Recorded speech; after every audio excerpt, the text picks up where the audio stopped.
안녕하세요. 저는 30대 후반 평범한 워킹맘입니다. 저는 이곳의 오랜 애청자예요. 오랫동안 많은 분들의 사연을 들으면서 공감도 많이 했고, 덩달아 위로도 받곤 했습니다. 그런 제가 이렇게 사연을 쓸 거라곤 상상조차 하지 않았는데요. 평범한 제 인생에 얼마 전 염치불구한 사람들 때문에 속 한번 제대로 터졌던 사건이 있었습니다. 그 얘기를 여러분들께 들려드리려고요. 저희 집은 부모님 두 분 다 직장을 다니셨어요. 엄만 구청에서 민원 담당 공무원으로 일하셨고 아빤 일반 샐러리맨이셨죠. 두 분 다 워낙 바쁘시다 보니 저는 사실상 할머니 할아버지 손에 자랐다고 해도 과언이 아니었는데요. 어릴 때부터 조부모님과 부모님, 오빠, 저 이렇게 한 집에 살면서 저와 오빤 조부모님이 챙겨주셨답니다. 졸업식이나 운동회, 학회 같은 날에도 늘 제 손을 잡아주신 건 할머니와 할아버지셨어요. 그러다 보니 어느 날은 친구들이 제 그런 모습을 보면서 짓궂게 놀리기도 했습니다. 야, 강현진, 넌 엄마 아빠도 없냐? 왜 맨날 넌 할머니랑 할아버지가 학교에 와? 엄마 아빠 없는 거 아냐? 야, 나 엄마 아빠 있거든? 엄마랑 아빠 일하느라 못 오시는 거야. 에이, 거짓말. 우리 엄마 아빠도 일하는데 학교에 이렇게 오는데 넌 왜 한 번도 엄마 아빠가 안 오냐? 거짓말. 그런 친구들의 놀림에 전 부모님께 투정도 부리고 짜증도 내곤 했습니다. 그땐 워낙 어렵고 철도 없었을 때라 부모님이 힘들게 고생하면서 일을 하신다는 걸 몰랐고 그저 다른 친구들이 놀리니까 부모님의 사랑이 고파서 그랬던 것 같아요. 그렇지만 나중에 커가면서 저도 부모님이 얼마나 힘들게 일하시는지 알게 되었어요. 특히나 엄만 민원 때문에 스트레스를 정말 많이 받으셨어요. 매일같이 악성 민원에 시달리셨는데요. 본인이 낸 세금이 얼만데 이러냐, 이딴 법은 대체 왜 만들어놨냐, 법이 이상하면 네가 바꾸면 되지 않냐며 막무가내로 욕하고 소리 지르는 사람들도 많았습니다. 하루는 제가 우연히 엄마가 일하는 구청에 들렸다 그 광경을 직접 목격한 적도 있었어요. 그때 딱 민원실에 가니 어떤 남자가 손가락질을 하면서 엄마에게 삿대질을 하고 있더라고요. 아이, 그러니까 이게 된다는 거야, 안 된다는 거야? 무슨 이런 법이 다 있어? 난 이거 꼭 해결해야 되겠으니까 네가 알아서 해결해. 선생님, 그게 아니라요. 제도상 신청 여건이 되지 않으셔서 저희가 도움을 드리지 못할 것 같아요. 죄송합니다. 안 되는 게 어딨어? 내가 신청을 하겠다잖아. 여기 이 여자 비키고 높은 사람 나오라고 해. 어디 일을 이따구로 하고 있어? 옆에서 일하던 다른 직원분들도 나와서 말리고 엄마도 계속해서 사과를 했지만 그 악성 민원인은 끝까지 화를 내면서 엄마를 질타했습니다. 그날이 엄마 생신이었는데 축복받아도 모자를 날에 저렇게 욕을 먹고 있으니 너무 마음이 아프고 눈물이 다 나더라고요. 그러던 어느 날 제가 고등학생 때 엄마가 유방암 진단을 받으셨습니다. 과로와 스트레스가 수년간 누적이 되면서 결국 병으로 찾아온 것이었죠. 가슴에 멍울이 생겨서 검진을 받게 되었는데 그때 조기에 발견해 바로 수술을 받을 수 있었답니다. 그때 정말 엄마가 어떻게 되지는 않을까 하루하루 마음 졸이며 살았던 것 같아요. 다행히 엄만 정말로 강하셨습니다. 수술을 하고 나서도 항암을 받으시면서 엄만 꿋꿋이 버티셨어요. 그런 엄마가 치료를 잘 마치고 다시 출근을 하셨을 때 전 엄마를 꼭 안아드렸습니다. 엄마 파이팅! 엄마 암도 이겨냈으니까 뭐든 다 해낼 수 있을 거야. 그래, 우리 딸도 화이팅! 엄마가 출근 잘하고 올게. 늘 항상 씩씩하고 밝은 엄마를 보면서 전 그런 엄마를 닮고 싶었어요. 그렇게 복직을 한 엄만 정년까지 근무를 하시다 퇴직을 하셨어요. 아빠도 회사원으로 오랫동안 일을 하셨는데 두 분 다 오랜 시간 열심히 성실하게 일을 하시다 보니 그게 정말 당연한 일이라고 생각을 했습니다. 그러다 제가 고등학교 3학년 때 할아버지가 돌아가시게 되었어요. 오랜 시간 저에게 늘 사랑과 따뜻함을 주셨던 할아버지의 빈자리는 생각보다 정말 크더라고요. 그때 저희 가족들은 정말 많이 슬퍼하고 힘들어했는데요. 그렇지만 할아버지가 돌아가시고 난 뒤론 저희 가족들은 더 똘똘 뭉치게 됐습니다. 그러다 오빠가 대학을 졸업하고 직장을 다니게 되었고, 저 역시 대학을 졸업해 직장에 취직을 했습니다. 부모님처럼 오빠와 저도 정말 성실하고 착실하게 일을 했어요. 그리고 오빠에겐 오랜 기간 연애를 했던 여자친구가 있었는데요. 오빠가 20대 후반에 일찍 결혼을 하게 됐습니다. 그러던 어느 날 저희 집에 새언니가 인사 오던 날, 부모님은 오빠 새언니 앞에서 결혼 선물을 주시겠다고 얘기를 꺼내셨어요. 니들이 그렇게 예쁘게 잘 사귀는 거 보고서 우리가 얼마나 뿌듯하고 좋아하는지 모른다. 그나저나 결혼하려면 신혼집도 마련해야 하는데 어떻게 잘 알아보고 있니? 걱정 마세요, 아버지. 저희 모아둔 돈이랑 대출 좀 받아서 작게 신혼집 시작해 보려고요. 그러지 말고 엄마랑 아빠가 신혼집 마련해 줄 테니까 거기서 신혼 살림을 시작하는 건 어떠냐? 그래도 니들 결혼하는데 이왕이면 좀 수월하게 시작하면 되지 않겠니? 정말요, 아버지? 저희야 도움 주시면 좋지만 아버지, 엄마 부담되시지 않겠어요? 저희가 모은 돈으로 해도 괜찮아요.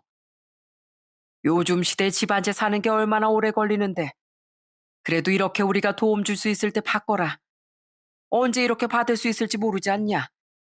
대신 결혼하고서도 지금처럼 예쁘게 사이좋게 잘 사는 거다. 그것만 약속해 주면 돼. 네, 아버지. 저희 진짜 잘 살게요. 지금처럼 행복하게 잘 살겠습니다. 감사합니다, 아버님. 제가 더 노력하면서 잘할게요. 그렇게 부모님의 도움을 받아 오빠 새언닌 신혼 살림을 차리게 되었어요. 오빠가 결혼하고선 정말 저희 가족들이 더욱 행복해졌어요. 그 이유는 새언니가 정말 좋은 사람이었기 때문이었어요. 오빠가 직장에 다니면서 바쁠 때도 새언닌 혼자서도 저희 집에 오기도 하고, 은퇴한 엄마가 적적하실까봐 찾아와서 말동무를 해주기도 했습니다. 전 딸로서도 잘 챙기지 못했는데 저 대신 그렇게 노력하는 새언니가 너무 고맙고 미안했어요. 그래서 한 번은 작은 선물을 준비해서 준 적도 있었답니다. 새언니, 이거 비싼 건 아니고 상품권이에요. 새언니 봄옷 한 벌 사 입으시라고. 매번 저희 엄마 챙겨줘서 고마워요. 원래는 딸인 내가 해야 하는 건데 멀리 산다는 핑계로 언니한테 다 맡긴 것 같아서 미안하네요. 에이, 미안하긴요. 전 어머님이랑 같이 쇼핑하고 커피 마시고 그러는 게 얼마나 재밌는데요.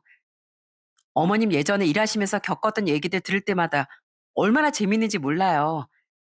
그러니까 미안해 안 해도 돼요. 저도 어차피 임신하고 일도 쉬고 있고 집에 혼자 있는 것보단 이렇게 같이 있으면 더 좋거든요. 이렇게 마음 따뜻한 새언니 볼 때마다 전 정말 우리 오빠가 전생에 나라라도 구했나 싶을 정도로 너무나 부러웠어요. 엄마는 은퇴를 하시고서 연금도 받으셨고 모아둔 돈으로 재테크를 하셨고, 아빠도 퇴직을 하시고 퇴직금으로 부동산 재테크를 하시기 시작했어요. 전 그냥 안주하지 않고 그렇게 공부하시며 이것저것 시도해 보시는 부모님을 보며 정말 대단하다는 존경심도 생겼죠. 그러다 제가 30대 중반이 되었을 때 사내 커플이었던 남자친구와 결혼을 결심하게 되었어요. 남자친구는 일도 착착 잘하는 사람이었고 착실하고 주변 평판도 정말 좋은 사람이었습니다. 사람이 경우가 있고 예의도 발랐기 때문에 이런 사람과는 평생 행복할 수 있겠다 싶었어요. 그렇게 결혼을 준비하면서 양가 집안에도 인사를 가게 되었습니다. 다행히 양가 부모님은 별다른 반대 없이 결혼을 찬성해 주셨고, 저흰 그동안 모아둔 돈으로 차근차근 결혼 준비를 했습니다.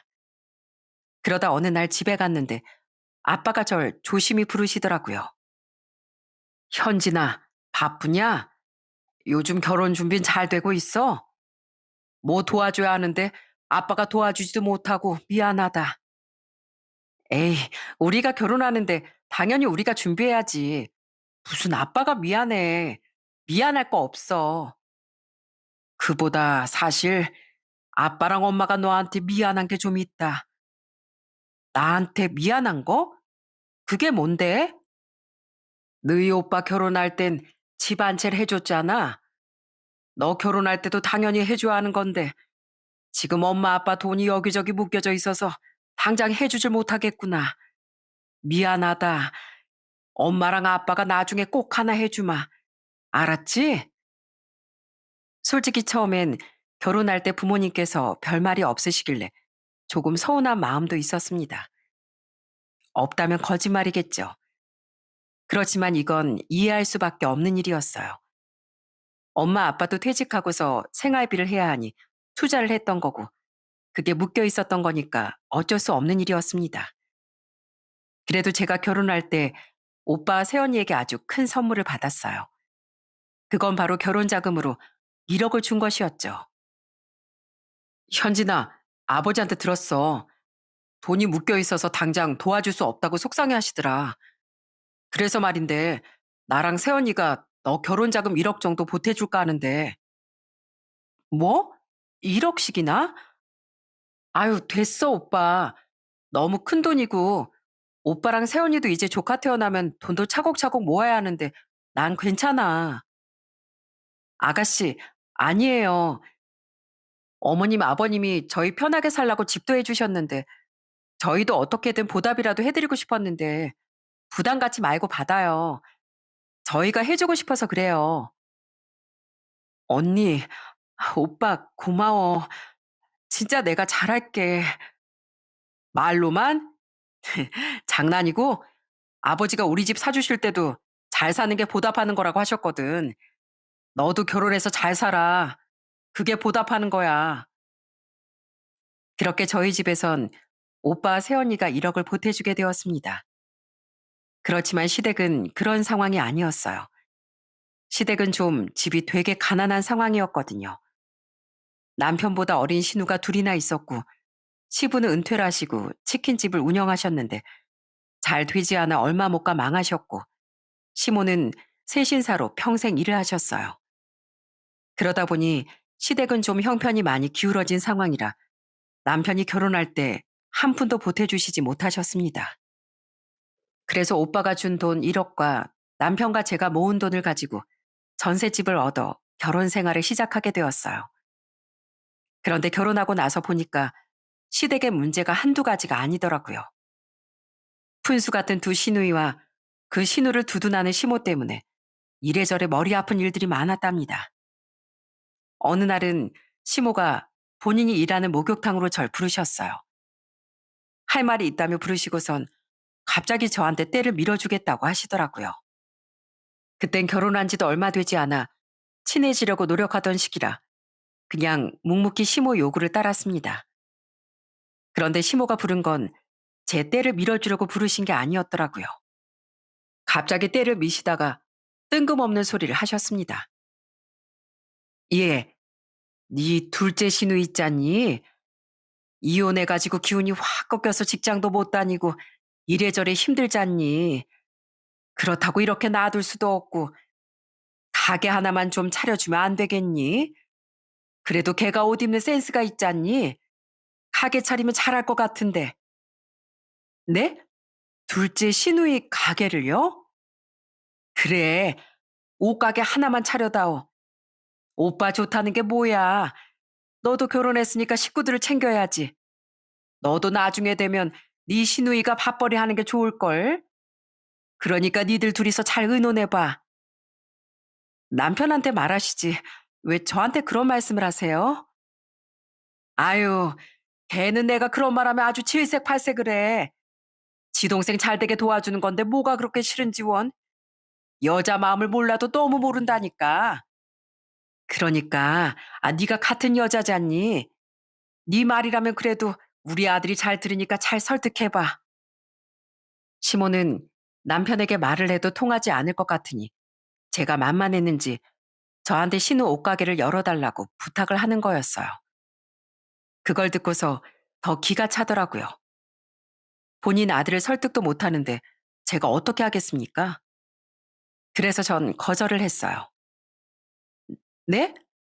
어머님, 남편이 싫다고 하는 걸 제가 어떻게 설득을 해요? 그리고 저희도 사정이 지금 빠듯해요. 예. 그래도 신우이면 네 친동생이나 마찬가지인데 신우가 힘들면 네가 살펴주고 해야지. 아들이야 남자니까 잘 모른다지만 네 신우가 이혼하고 얼마나 마음 아프고 힘들겠어. 어? 좀 도와줘라.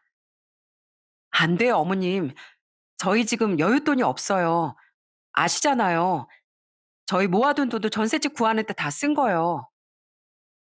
사실 전 유야무야 넘어가면 왠지 더 기대할 것 같아. 그냥 냉정하게 거절하는 게 나을 것 같다 싶어 딱 잘라버렸어요. 그런데 제가 그렇게 거절을 하고 나니까 갑자기 시모는 제 떼를 팍팍 밀기 시작했습니다. 아유, 넌 목욕탕도 안 다니니? 뭔 떼가 이렇게 많아? 떼를 좀 밀고 다녀라. 아유, 팔 다 빠지겠네. 다 빠지겠어. 어머님, 아우, 아파요. 아우, 아파요. 아프기는 뭐가 아파? 원래 다 이렇게 미는 거야. 세상에나, 이것 봐라, 이것 봐. 아유, 그렇게 어색하게 떼를 밀고 나서 나오고 나니 온몸이 시뻘겋게 변해 있더라고요. 그냥 떼를 민 게 아니라 감정을 섞어서 밀어버린 것 같았어요. 그래도 고생하며 떼를 밀어주셨으니 전 시모에게 새 신비라도 드리려고 했어요. 그런데 시모가 저한테 손을 내미시더니 어처구니 없는 가격을 부르시더라고요. 8만 원. 내가 그래도 오늘 고생한 거에 비해서 싸게 줬다. 네? 8만 원이요? 어머님, 기본 세신이 2만 5천 원 아니에요? 뭐? 나 너한테 마사지까지 해줬잖니? 아니, 시어머니가 이렇게 생고생하면서 떼밀어줬는데 더 얹어주지 못할 망정? 아유, 8만 원이니까 당장 못 주면 계좌에라도 입금해놔. 정말 어떻게 며느리한테 이런 요구를 할 수 있는지 너무나 어처구니가 없었어요. 그래도 그땐 워낙 힘들게 사시니까 용돈 드린다 생각하고 그 돈을 다 드렸죠. 시모도 그렇지만 시누이들도 정말 허영심이 많은 사람들이었어요. 특히나 둘째 시누는 명품에 아주 환장을 하는 사람이었죠. 저는 이렇게나 명품을 자기 몸처럼 아끼는 건 처음 봤답니다. 한 번은 제가 시댁에 갔다가 현관에 있던 구두를 살짝 밟았던 적이 있었어요. 그런데 그걸 보고서 둘째 신우가 갑자기 버럭 소리를 치더군요.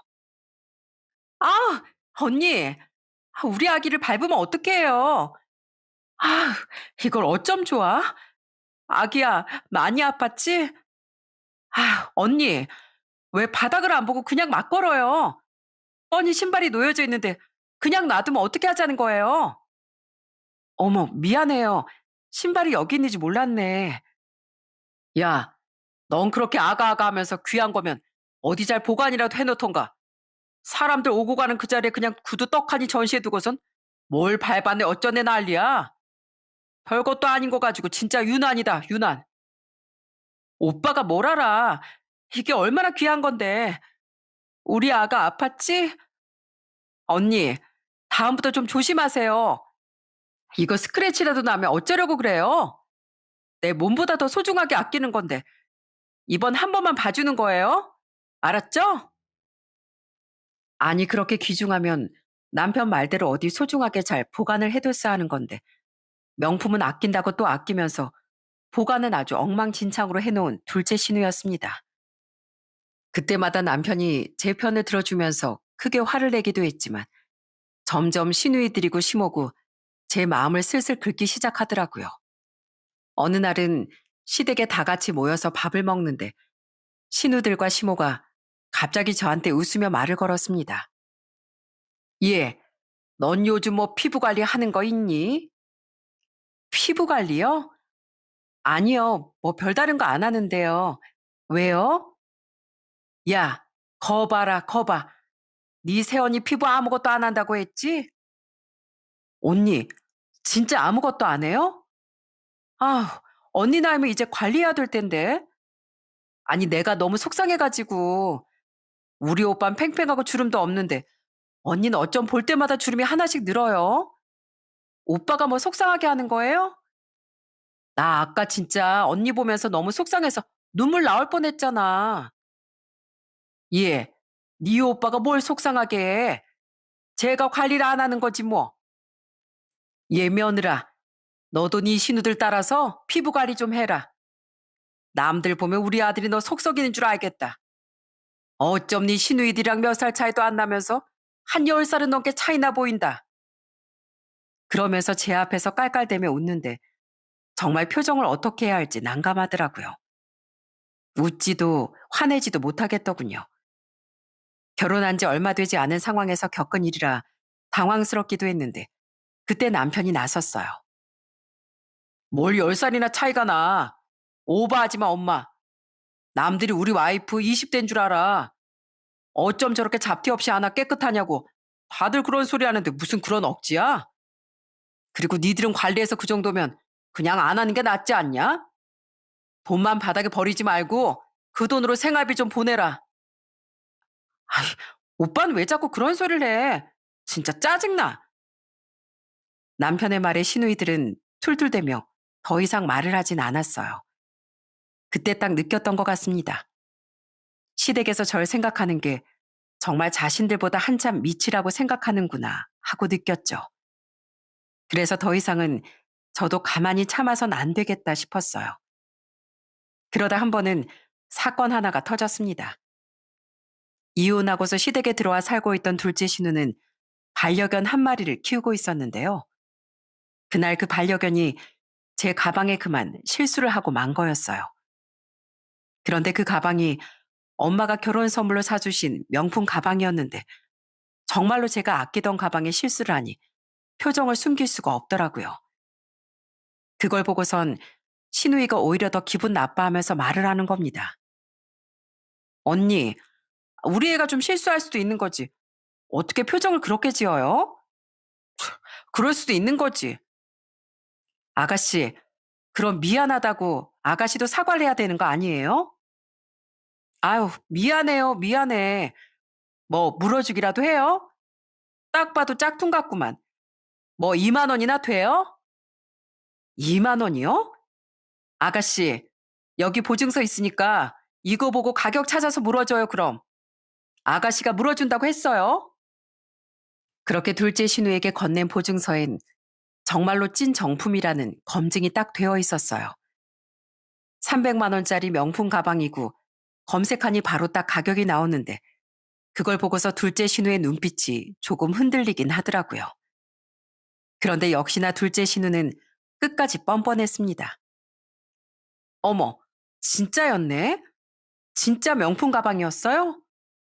음, 근데 어쩌죠? 저 돈이 없잖아요. 어떻게 제가 이걸 물어줘요? 배째야지 뭐. 아, 그럼 언니가 500만 원 빌려주세요. 그럼 거기서 돈 빼서 드릴게요.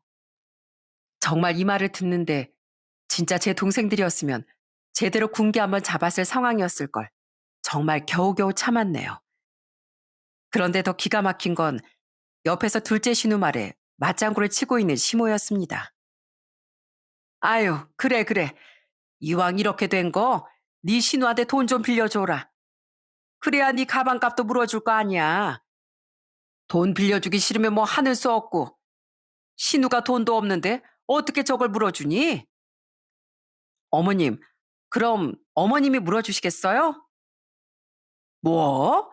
아, 내가 왜, 아, 내가 그런 것도 아닌데. 어머님 딸이잖아요. 그럼 어머님이 물어주세요.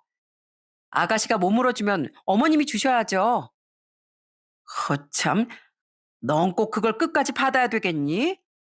그래, 그럼 내 장길 다 빼가서 팔아라, 팔아. 그렇게 신우들이며 심오며 본인들이 한 잘못은 어영부영 넘어가면서 제가 뭐라도 실수하면 아주 쥐잡듯이 절 잡는데 마음 같아선 가족이고 뭐고 다 떼고 한판하고 싶은 심정도 들었답니다. 그렇다고 똑같은 사람이 되긴 싫어 저도 정덕과 선을 지키며 대하고 있었어요. 그러다 제가 결혼한 지 한 3년쯤 됐을 때 막내 신우에게도 문제가 생겼습니다. 사실 심애부는 정말 착하고 좋은 사람이었거든요. 매번 막내 신우가 시댁에 올 때마다 심애부도 같이 왔었는데 늘 사람 좋은 웃음으로 절 대하곤 했습니다. 그런데 그런 사람 좋은 심애부에게 막내 신우는 매번 부려먹기만 하더라고요. 한 번은 명절이었는데 명절 연휴가 되자마자 시댁으로 온 막내 신우 내웬 명절 마지막 날까지도 심애부 본가에 갈 생각을 안 했어요.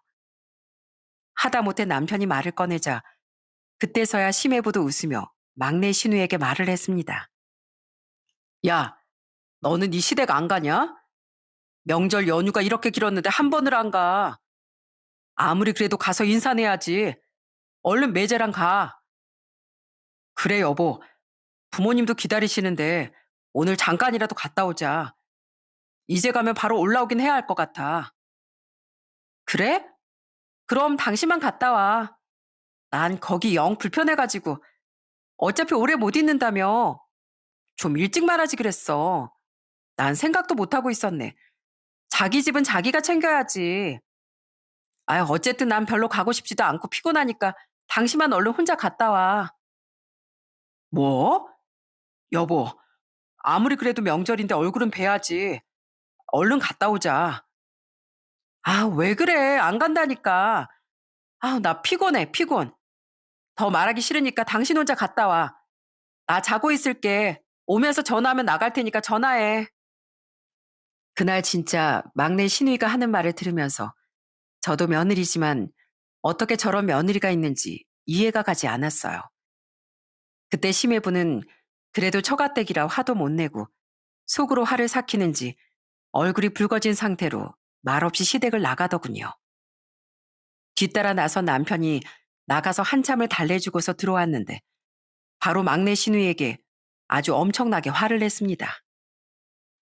야, 너 지금 제정신이야? 너 이럴 줄 알았어. 내가 그래서 명절 첫날에 바로 갔다 오라고 했지? 너 지금 이러는 거 우리 얼굴에도 먹칠하는 거야. 아니, 왜 나한테 그래? 자기가 집에 가고 싶으면 집에 가자고 나한테 말을 해야지. 여태껏 아무런 말도 안 하니까 난 뭐 안 가고 싶은가 보다 한 거지. 그리고 오빤 대체 왜 그러는 거야? 동생 편을 들어줘야 하는 거 아니야? 뭐? 동생 편? 야, 너같이 개념 없는 애 동생이라고 내가 하기도 싫다 진짜. 내가 네 새언니한테 창피해서 못 살겠다고. 아휴. 그렇게 한바탕 난리가 나는데도 시모는 또 막내 신우만 감싸고 돌았습니다. 진짜 어쩜 그렇게 이기적으로 생각하는지 시모는 제가 며느리라는 걸 생각은 하고 있는지 없는지 아무 생각 없이 저한테 말을 하시더군요. 예, 아무리 그래도 며느리가 시댁 가는 건 좀 불편하지 않니? 근데 네 남편은 왜 저렇게 난리야? 동생이 불편해서 안 가겠다고 하는 건데 참. 어머님, 그래도 그건 아니죠. 심애부는 매번 여기 오는데 보니까 막내 아가씨는 1년에 한 번도 안 가던데요. 안 갈 수도 있지. 아, 사람이 바쁘면 그럴 수도 있지. 어머님, 그럼 저도 그래도 돼요? 저 직장 다니면서 바쁘고 정신 없는데 솔직히 막내 아가씨는 직장도 안 다니잖아요. 저는 더 바쁘니까 여기 안 와도 되겠네요? 아니, 뭐, 그건 그거고, 너랑 쟤랑 같니? 다를 게 뭐가 있어요? 저도 며느리고 막내 아가씨도 며느리인데, 어머님, 아무리 딸이 예쁘다고 해도 너무 그렇게 감싸시면 안 돼요. 그러다가 정말 큰 사단이 나고 말았습니다. 결국 막내 신우는 심애부와 이혼을 하게 되었어요. 그런데 그 이유가 뭔지 아세요? 바로 막내 신우의 바람이었습니다. 어떻게 그렇게 사람을 막대하면서 바람까지 피울 수가 있는지 진짜 이해가 하나도 안 되더라고요. 그런데 더더욱 기가 막힌 건 따로 있었습니다. 막내 신우마저 시댁에 돌아오게 되니 시모는 속상해서 하루 종일 우는데 그 옆에서 시부는 헛웃음을 지으시며 얘기를 하셨어요. 아휴, 내 딸들이 뭘 그렇게 잘못했다고. 아이, 사람이 살다 보면 실수도 할 수 있는 거지. 몇 년 살푸대끼고 살던 사람이 어쩜 이렇게 냉정해. 아휴, 불쌍한 거. 울긴 뭘 울어? 불쌍하긴. 동네 창피해서 내가 밖을 못 다니겠구만. 어쩜 이렇게 피는 못 속이는지 원. 아주 그냥 싹 다 당신을 닮았구만. 그러면서 시부가 밖으로 휙 나가버리는데 전 처음엔 영문을 몰랐습니다. 그런데 나중에 남편한테 들어보니 진짜 어이가 없는 게 뭐였는지 아세요? 신우들뿐만 아니라 시모도 예전에 바람을 피운 전적이 있었던 거였어요. 정말 그 시댁 집안에선 남편과 시부만이 정상이었더라고요. 그런 와중에 신우들도 다 시댁에 들어와 살고 거기다가 시모까지 더해지니 매번 시댁에 갈 때마다 마음 상하고 머리 아프고 화가 나더라고요. 그래서 점점 발길을 줄이고 있던 상황이었고요. 그러다 제가 결혼한 지 4년째 되던 날이었어요. 어느 날 아빠가 저한테 집에 잠깐 들르라고 얘기를 하셨습니다. 그래서 전 일이 끝나고 바로 집으로 향했죠. 아빠, 저 왔어요. 뭐 하고 계세요? 이게 다 뭐예요? 아, 이거 너 주려고 상가 계약서 좀 가지고 왔다. 자, 이거 바꿔라. 상가를 이제 너한테 주려고. 네? 갑자기요? 갑자기 무슨 상가를 주신다고. 아빠가 전에 얘기했지? 돈 묶인 거 풀리고 융통 잘 되면 네 오빠한테 해준 것처럼 뭐 하나 해준다고 했잖아. 집은 그래도 지금 사는 곳이 있으니까 이거 상가 너 바꿔라. 저는 아빠의 깜짝 제안에 너무나 놀랐습니다. 솔직히 부모님 두 분 다 은퇴하시고 고령의 할머니까지 두 분이서 돌보시다 보니 금전적으로 여유가 있어야 했거든요. 그래서 처음엔 거절을 했어요. 에이, 아빠, 괜찮아요. 나 이거 못 받아. 할머니도 모셔야 하고 엄마 아빠도 노후 보내야 하는데 어떻게 내가 이걸 받아. 그리고 오빠가 1억 해줬잖아. 그래도 똑같이 해줘야지. 뭐 정리가 받기 싫다고 하면 그냥 아빠가 팔아버리지 뭐. 여보, 그냥 이거 우리 팔아버립시다. 그럴까 그럼? 그럼 우리가 가져야 되겠네. 나중에 저 세상 갈 때 이고 지고 갑시다 그럼. 아이, 아니야 아니야 엄마. 받을게. 받을게. 그렇게 전 부모님에게서 상가를 받게 되었어요. 부모님께선 사실 저에게 이렇게 주신 이유가 있었어요. 아무래도 제가 전세에 살다 보니 계약 기간이 만기되면 이사도 다녀야 되고 이런저런 걱정이 많았거든요. 그렇게 살던 모습이 부모님은 마음이 좀 아프셨던 것 같습니다. 그래서 상가를 주시면서 필요하면 팔거나 아니면 월세를 받거나 그러면서 마음대로 하라고 하셨어요.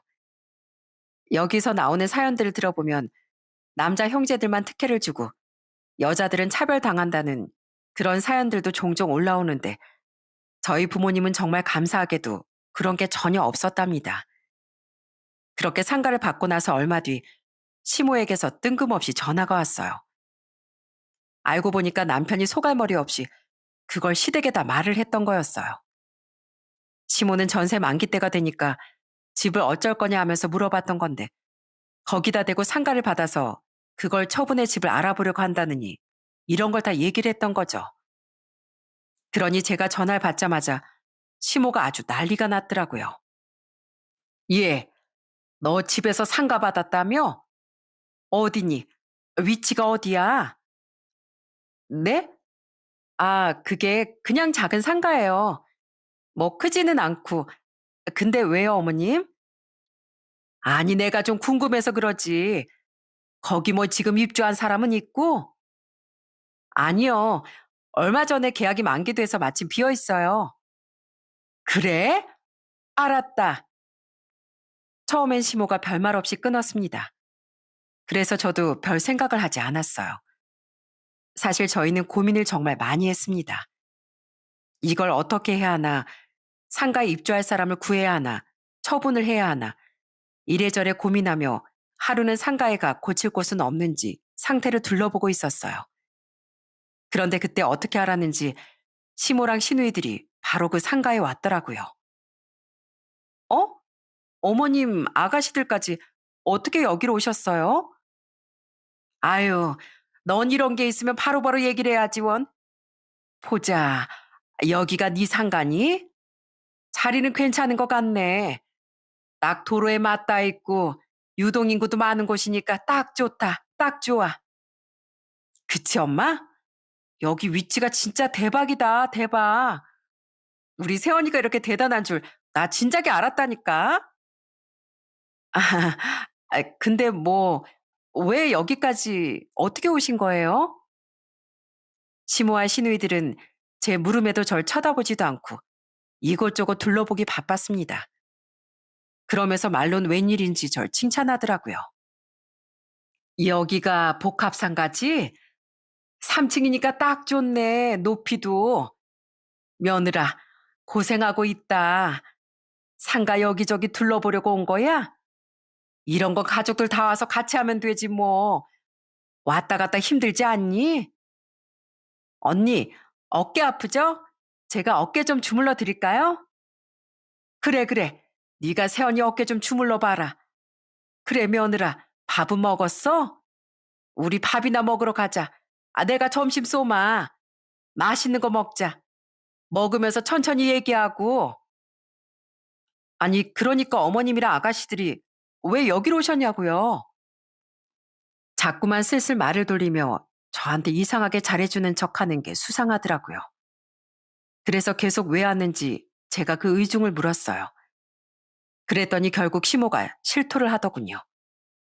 그런데 정말 떡 줄 사람은 생각도 안 하는데 김칫국을 제대로 마신 듯 했습니다. 저기 우리 딸들 있잖아. 지금 둘 다 이혼하고 또 일도 안 하고 백수로 지내고 있잖아. 여기 상가도 이제 마침 비어있고 말이야. 이거 그냥 놔두기보단 우리 딸들한테 맡겨보는 게 어떠니? 언니, 나 이미 사업 구상 다 했어요. 여기 태국 마사지 있죠? 직장인 대상으로 태국 마사지 하면 진짜 잘 될 것 같아요. 네? 뭐요? 태국 마사지요? 네, 이상한 거 말고 건전 마사지 있잖아요. 마사지 잘하는 현지인들만 잘 데리고 오면 대박 날 것 같아요. 주변에 물어보니까 대박 난 사람들도 많다고 하던데 우리 좀 믿어봐 주시면 안 될까요? 그래 며느라 가족 좋다는 게 뭐니? 이렇게 힘들 때 서로 돕고 사는 거지.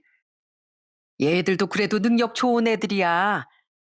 여자가 살다 보면 바람도 좀 날 수 있는 거지. 또 남자가 그거 가지고 째째하게 이해도 못하고 말이야. 뭐 어쨌든 지금이야 이혼당했지만 다 능력이 출중한 애들이야. 그러면서 세 명 다 저한테 웃음을 지으며 얘기하는데 그 얼굴을 보면서 참 기가 차더라고요. 도대체 무슨 생각으로 저한테 이렇게 말을 하는지 궁금했어요. 그럼 그건 그렇다 치더라도 여기 인테리어 하실 비용은 있으세요? 보다시피 아무것도 없잖아요. 그리고 임대료는 얼마나 내실 건데요? 뭐? 임대료? 아니 너 임대료를 받으려고? 아이 뭐 얼만데? 여기 임대료 원래는 더 받는데 제가 500에 해드릴게요. 뭐? 500? 네. 그리고 보증금은 있으세요? 허참. 아니 뭐 가족한테 무슨 돈을 받으려고 그래. 여기서 잠깐 사업 시작하고 잘 되면 나갈 테니까 그때까지만 좀 봐주면 되지. 가족끼리 뭘 그렇게 계산적이야? 그럼 임대료도 없고 월세도 없고 인테리어 비용도 없고 그걸 다 저희 보고 하라는 거네요? 그래. 이제서야 이해가 되니? 아유, 그래도 우리 딸이 복을 받긴 받았네. 며느리가 우리를 이렇게 기쁘게 해줄 줄은 몰랐어. 아무튼 간에 우리가 인테리어나 이런 거 싹 다 알아볼 테니까 넌 걱정하지 말고 있어 봐. 끝까지 뻔뻔하고 당당한 세 사람의 태도에 전 기가 차서 헛웃음이 나왔어요. 이걸 어떻게 해야 하나 싶다가 그냥 전 세 사람에게 한마디만 했어요. 그럼 그냥 알아서 잘 쓰세요. 어머, 그래. 넌 아무것도 안 해도 돼. 우리가 다 알아서 할 테니까. 그렇게 전 그 자리를 나와버렸습니다. 저 혼자 그 아무 생각 없는 세 사람을 상대하고 싶지도 않았으니까요. 그렇게 시간이 흘러 한 달이 지나고 갑자기 시모에게서 연락이 왔습니다. 제가 전화를 받자마자 소리를 버럭버럭 지르시는데 전 화가 나기는커녕 너무 웃기더라고요. 시모가 이토록 화를 냈던 이유는 바로 제가 상가를 팔았기 때문이었죠. 야, 너 지금 뭐 하는 거야?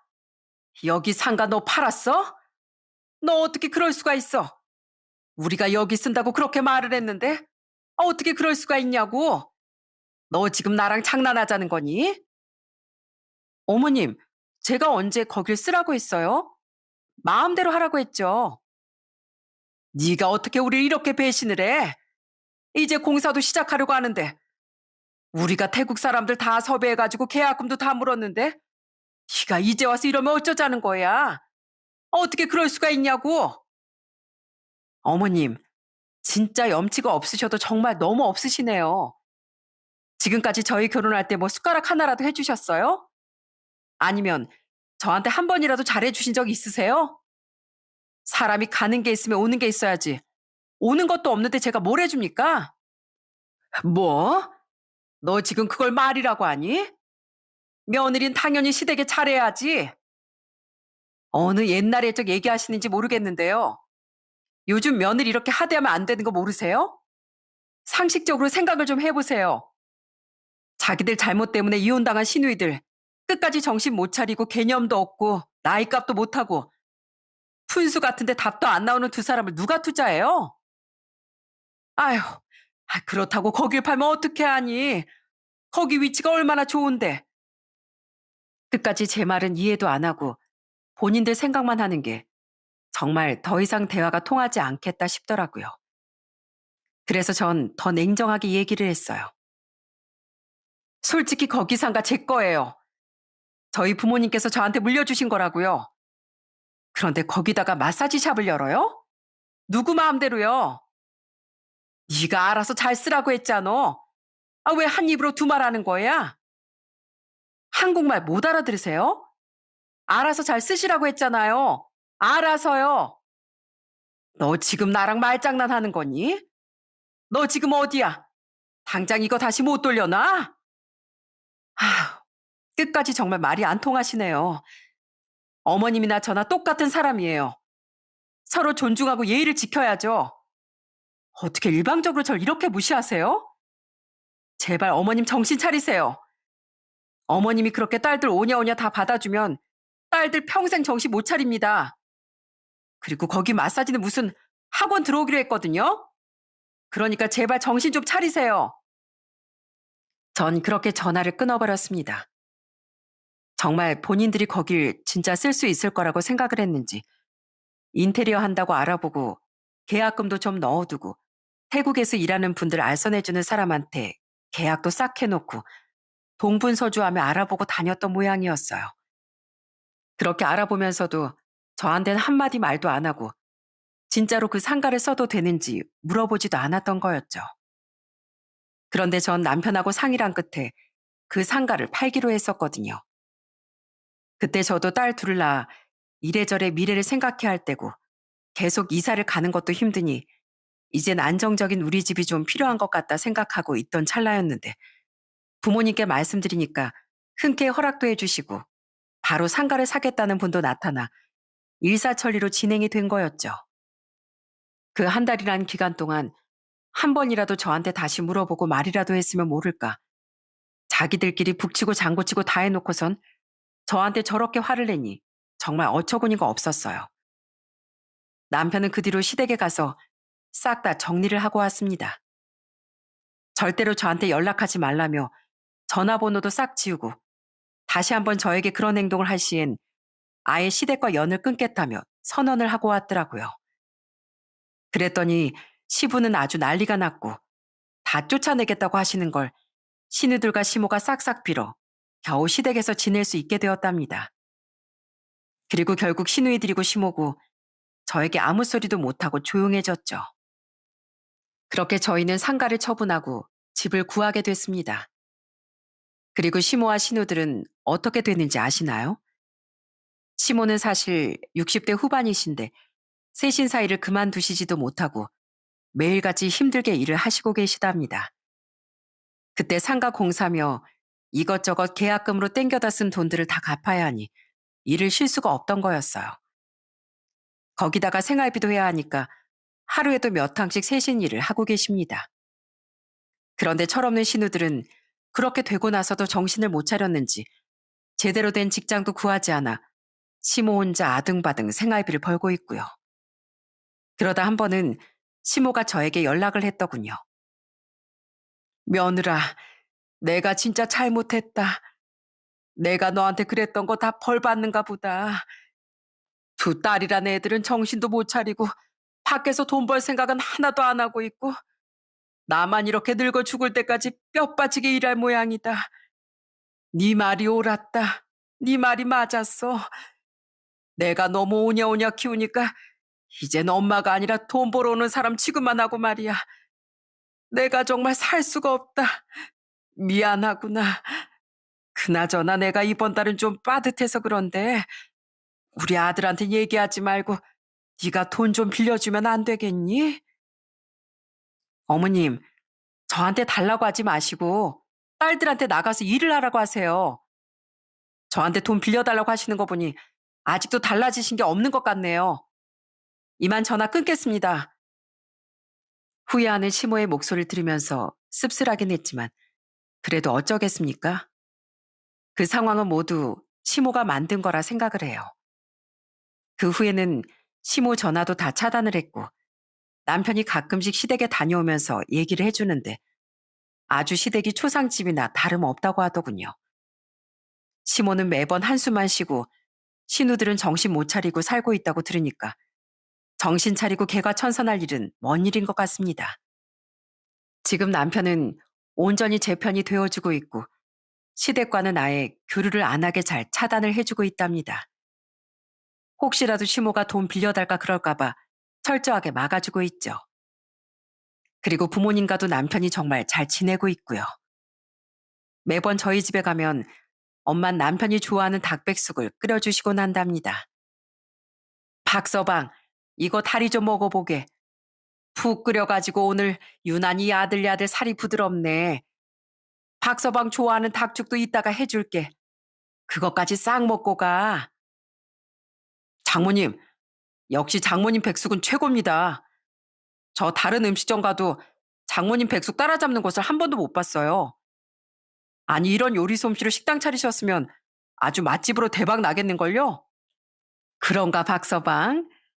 아유, 난 우리 박서방 때문에 웃고 사는 것 같네. 많이 먹게. 자, 이거 겉절이도 같이 해서 먹어봐. 그렇게 저희는 행복하게 잘 지내고 있습니다. 남편은 더더욱 저와 저희 집에 잘하려고 노력하고 있어요. 두 딸들도 건강하게 잘 커서 이젠 어린이집에도 다니게 되었답니다. 오빠 새언니도 아들 한 명을 낳아 잘 기르고 행복하게 지내고 있어요. 다만 시댁 식구들만 지금 본인들의 과오를 벌로 받으며 어찌저찌 살아가고 있습니다. 사실 이렇게 사건을 겪다 보니 인생에서 자식 교육이 정말 중요하다는 걸 알게 되었어요. 솔직히 예전엔 애들은 낳아놓으면 알아서 큰다고들 많이 얘기하잖아요. 그런데 가정교육이 정말 한 사람이 크는데 중요한 역할을 하는 것 같습니다. 부모란 무한한 사랑을 주고 애정을 주는 것도 맞지만 자식이 삐뚤어졌을 때 냉정하게 훈육하고 바르게 잡아주어야 하는 것 같아요. 저 역시 이 교훈을 마음에 새기고 저희 두 딸은 정말 올바르고 곱게 잘 클 수 있도록 노력하려고요. 염치가 있어야 밥도 얻어먹는다고 하죠. 최소한의 체면과 예의는 갖춰야 도움을 받을 수 있다는 말입니다. 세상을 살면서 중요한 건 사람 간의 예의를 지키는 일인 것 같아요. 다른 사람을 무시하고 배려하지 않으면 본인도 다른 사람에게 그런 대우를 받을 수 있다는 걸 명심하고 항상 주의해야 한답니다. 사실 저도 사람이기에 말실수를 할 때도 있고 감정이 앞설 때도 있는데요. 그렇게 실수를 하더라도 자신의 잘못을 인정하고 고치려고 하는 노력이 중요한 것 같습니다. 저도 아이들을 키우다 보니 저도 모르게 아이들에게 감정적으로 막 화를 낼 때가 있는데 그럴 때마다 제 스스로를 다시 되돌아보고 반성을 하고 있답니다. 그러면서 저도 성장을 하게 되는 것 같은데요. 저도 부모가 처음이라 서툴고 모자란 부분이 많겠지만 점점 더 잘할 수 있도록 노력해 보려고요. 여러분들도 지금 하는 일이 힘들고 어려울 수 있겠지만 사람은 배우면서 자란다고 하잖아요. 지금의 어려운 일들이 여러분들에게 큰 배움의 과정이 될 거라고 믿습니다. 그러니 잘 견디고 버티셔서 꼭 좋은 성장을 이루시길 바랄게요. 모두들 건강하시고 제 이야기는 여기서 마치겠습니다. 감사합니다.